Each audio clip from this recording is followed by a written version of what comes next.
kwenye crisis. Jana nimesikiza hiyo budget wao wanasema wametenga kwa mwaka huu wa fedha za usafiri trilioni 1 ya Tanzania. Yaani wewe una budget ya trilioni 62, alafu fedha za kusafiri umetenga trilioni 1. Yaani hizo sikia Samia ameenda si wapi, alikuwa Russia, wanaenda kura bata huko.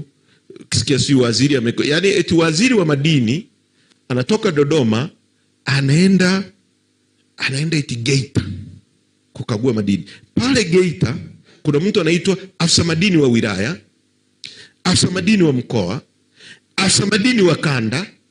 Huyo hawezi kumletea taarifa anazohitaji mpaka aende yeye mwenyewe, kwa sababu the system is broken. Ukitaka kufanya kazi, mwili ni mfano wa system. Mwili ni mfano wa hivi, mdomo unahitaji kushuka kutoka hapo ukale chakula pale. Ubongo una komandi mkono unaleta chakula machoni.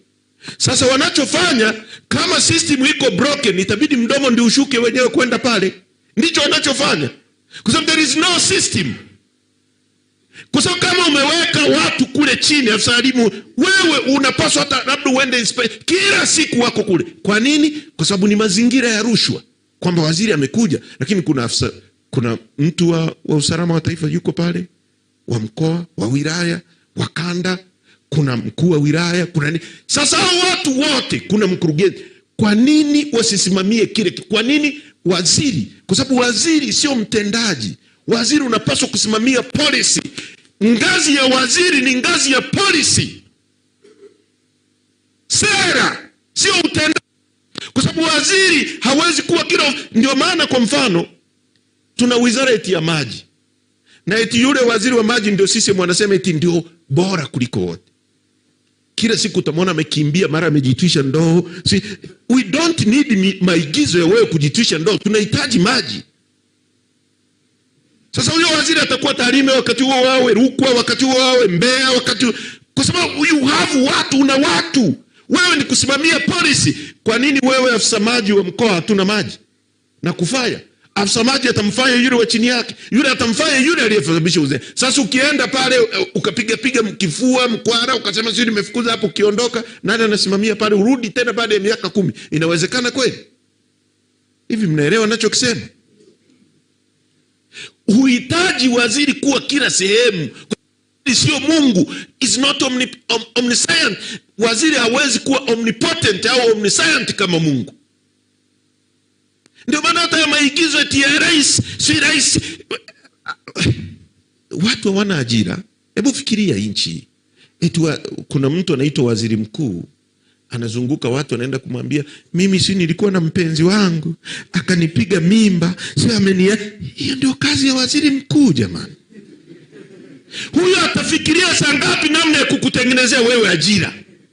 Fikiria tu. Waziri mkuu anasuluhisha migogoro ya ndoa, ya mapenzi. Si nimezulumiwa ardhi. Sasa afisa ardhi wa wilaya anafanya nini? Tupeni nchi tuinyoshe. Give us this country. Tunajua matatizo yake na tunajua suluhu ya matatizo yake. Tutainyosha, tutairekebisha, tutawapa hope upya. Na nyie ndio mtaingia kuongoza nchi. Nyie vijana mna kesho nyingi. We will train you namna ya kuongoza nchi. Mimi ni kama nyie. Mimi ni mfano wa nyie mliokaa hapo. Chukueni picha yangu nikiwa sauti pale, na mkando umekatika umetoboka. Leo niko hapa. You can be anybody that you want to be. Tunachohitaji ni mazingira. Haiwezekani wewe huwezi kuwa na competitive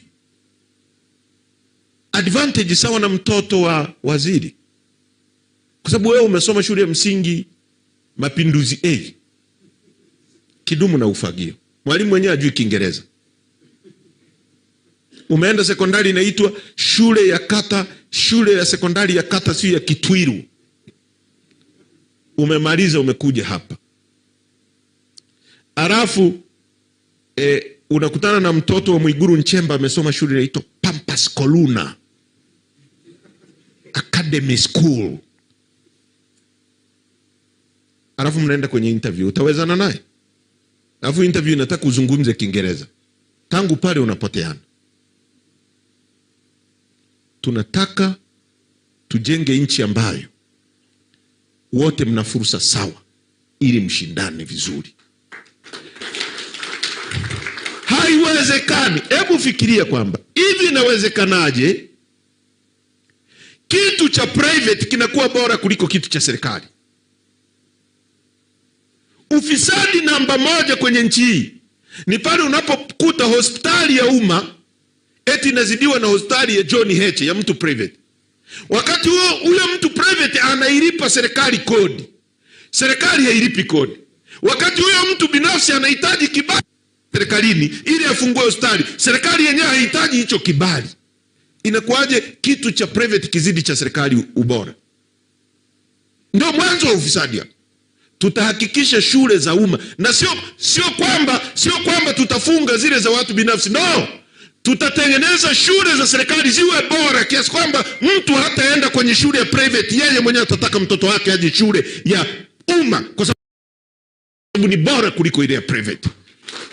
Kwa sababu sisi tuna resources zote. Sisi tunaweza kuzalisha kuliko mtu private. Tunataka hospitali ya serikali ndio iwe bora. Na hatutafunga za private, hapana. Lakini sisi ndio tutakuwa na vifaa namba moja kiasi kwamba zile za private zitashindwa hata kushindana na sisi na serikali. Kwenye zile sekta ambazo serikali itakuwa inafanyia kazi, tutaboresha. Inakuwaje benki ya Tanzania inakuwa efficient? Benki, wafanyakazi wa benki wanaenda kazini kwa muda, lakini wafanyakazi wa serikali anaenda anavyotaka. Kwa sababu hakuna usimamizi na hakuna accountability. Leo mtu anaweza kuua mtu na akaget away. Wanateka watu na get away. Tukiwa strict na tukarekebisha, yote hayataisha. Tunawahitaji vijana wa vyuo vikuu. Mkajenge chama hiki kwenye vyuo. Mkapiganie nchi. Nchi ni ya kwenu. Kwa ukweli wa Mungu kabisa, narudia, haki ya Mungu kabisa. Hata ukichukua malaika ukamweka ndani ya CCM, kesho atakuwa basi. Chukua malaika yoyote mbinguni, mshushe CCM mle, hawezi kubadilisha chochote kwenye nchi. The system is corrupt. System imeoza. Na system chini ya Samia Suluhu Hassan imeoza zaidi. Nepotism, upendeleo.